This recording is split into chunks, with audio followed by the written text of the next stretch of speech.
You have read the books, you have listened to the lectures, you have studied the teaching until you could articulate it with precision, the state, the assumption, the wish fulfilled, the bridge of incidents, the inner conversation that writes the world.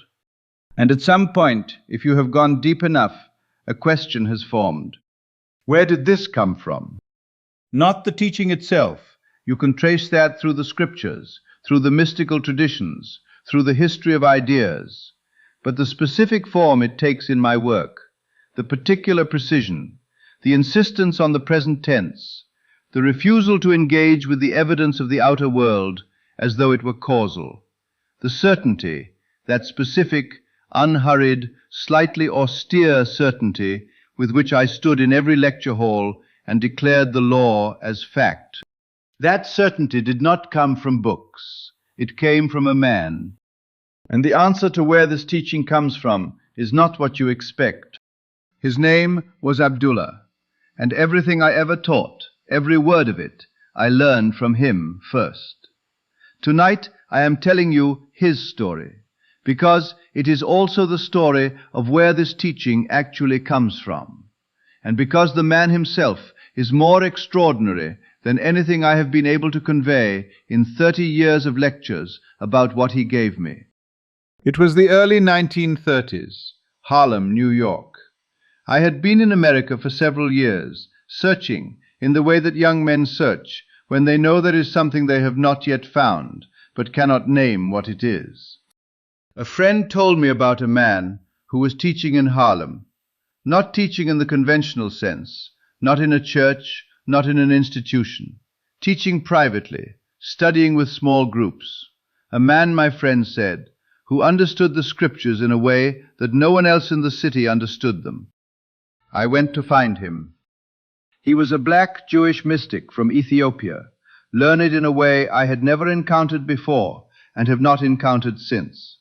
Not the soft learning of someone who has read widely, but the hard learning of someone who has spent years inside the text until the text has given up what it was hiding. He taught Hebrew. He taught the Kabbalah. He taught the mystical tradition that runs beneath the surface of the scriptures, the tradition that understands the Bible not as a historical document, but as a precise psychological map of human consciousness. The first time I went to find him, he was speaking to a room. When the speech ended, he came over to me, extended his hand, and said, "Neville, you are 6 months late." I had never seen the man before in my life. I said, "6 months late? How do you know my name?" He said, "The brothers told me you were coming. You are 6 months late." I did not know what to make of that. I still do not, fully. But I knew immediately that I was in the presence of someone who had access to something I did not, and I stayed. I studied with Abdullah for 5 years. 5 years of Hebrew, 5 years of scripture, read as psychological drama.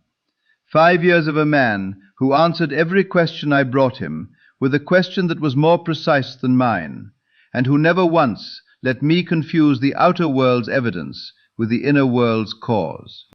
And what he gave me in those 5 years, the 3 things that became the foundation of everything I later taught, I want to give you precisely, because most people who study my work have never heard where these ideas actually came from.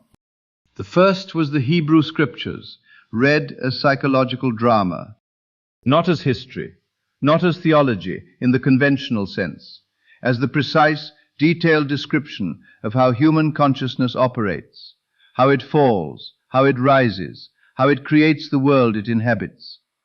Every character in the Bible, Abdullah taught, is a state of consciousness available to every human being. Moses, David, Jesus, not only historical figures, but personifications of inner states. The stories told about them, not only historical events, but instructions. Abdullah taught me to read the Bible the way a scientist reads a manual, precisely, literally, and with the understanding that every word is a description of something real. The second was the name of God understood as a description rather than a proper name.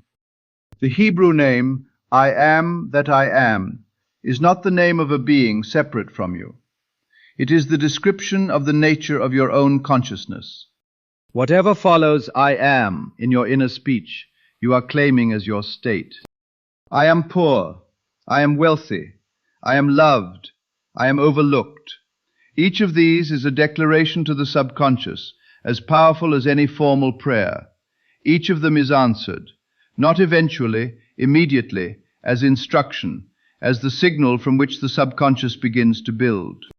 The third was the law of assumption, grounded in the literal reading of Scripture. According to your faith be it unto you.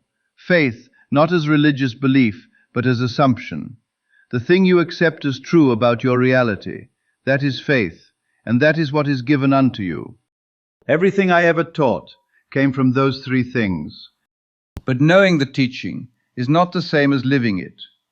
And the moment Abdullah showed me the difference, the moment I watched the law inhabited so completely that the evidence of the outer world had no more weight than smoke, arrived in 1933. And if I told you what Abdullah said in that moment, before you had heard the setup, you would not believe it was a serious instruction. Stay with me. I had been in New York for 11 years. I had no money, and I wanted, with everything in me, to go home to Barbados, to see my family, to be for a time in the place where I had come from. I went to Abdullah and told him what I wanted. I told him about the money I did not have, the ticket I could not afford, the impossibility of the situation as the facts currently stood. He listened. And then he said, "You are in Barbados.